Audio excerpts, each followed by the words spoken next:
परिचय होछि मोर प्रभास कुमार साहू स्वर बालेश्वर डिस्ट्रिक्ट बालांग ग्राम आम से ग्राम आसीचु बाबांकर होछि माने दर्शन करिया पय तुलसी बाबा एवं सत्यानंद बाबा को दर्शन करी एवं आम आनंदित हेलु। आज निकट रे होछि तुलसी बाबा आउर आउ जो बाबा माने आछन्ति तांकर चरणा उद्धार कोटि कोटि प्रणाम करी मनुष्य को धन्य बोली मन करूछि। बस मोर श्रद्धा नाम है संत श्री रामचरण दास जी महाराज गुरु महाराज सब संथन दिया हुआ ये सेवा दीर्घ दिन होगा द्वारा जगन्नाथंकर समस्ते तुलसी बाबा बोली डाकुचंदी। मोर तुलसी उद्यान है आश्रित मंडली द्वारा उन्मोचन होती दासिया बाउरी पीठ बालीग्राम पिपिल ब्लॉक एवं गाढ़कण रे मु रहुची हनुमान मंदिर रे गड़ महावीर हनुमान मंदिर रे सेठिकार प्रेसिडेंट सेक्रेटरी से ग्रामवासी एवं अभिराम पंडा मते साहाय्य करुचंती। चंदका भोला विभिन्न प्रकार जगार सब तुलसी उद्यान फूल बगीचा करा जायछि एवं आमर जो जगन्नाथंकर हुंडी कराई एजी छक पाखे सेठी 5-7टा झुड़ी दे रखीचु सब भक्त माने दउचंदी। आमे नित्य नैमित्तिक भगवानंकर शुद्धपुत भाव में श्री जगन्नाथंकर पुष्प दयणा मरुआ अति जोटा अति निहाती प्रभुंकर अति प्रिय सुगंधराज मल्ली स्वर्णचंपा तराट टगर एक सब नहीं शुद्धपुत भाव में दौचु जय विजय आलमीरा रखुचु सेवाई उपचार एवं आमर पश्चिम द्वार उपवन रे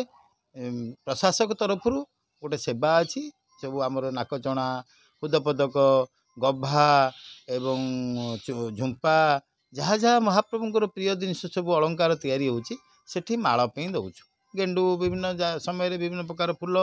दबा द्वारा सेठी माल होची शुद्धपुत भाव में यह जगत कल्याण पे यही सेवा मोर मठटी होची आस्का बावनपुर गोपीनाथ स्वामी मठ मो गुरुजी नाम है श्री श्री 108 श्री महंत श्री अशोक कुमार दास एवं मोर आज युवपीढ़ी की एति वार्ता दूची समस्ते बापा माँ पालित स्नेह कहीं नष्ट न करी बापा माँ हेले प्रथम देवा देवी जमी मु साधु हेली बापा माँ परमिशन नहीं साधु होती मनमुखी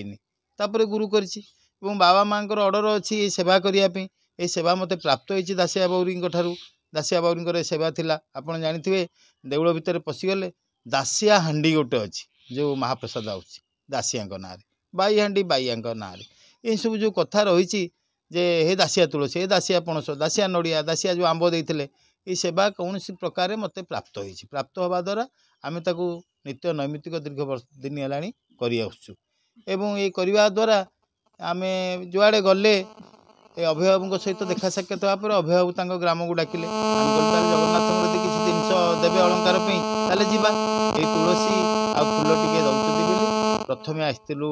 प्राय 8-10 मास पूर्व आज आसचु से फूल तुलसी महाप्रभु को नापी ये ग्रामवासी मंगल हो अभिभावकर भी मंगल हो सदा जगन्नाथ प्रति प्रीति रो बुलनाकर जमंत उपस्थित अच्छा माँ मैंने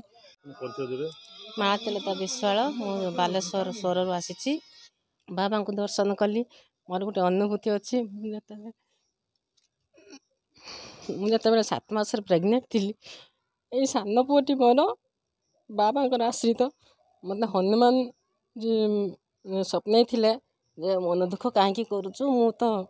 पेट बढ़ुची आर हनुमान मुझे बाबा रूप ही हनुमान को देखी मोर सहीटा अनुभूति जे बाबा को जो देखिली मु प्रथम मत बाबा देखा हनुमान को भाया मुझे बहुत खुशी जे मुझे गर्वित मन करुच्ची जे बाबा को देखिकी मोर आज सब स्वप्न साकार हो गला जे जो पिलाटी को पाई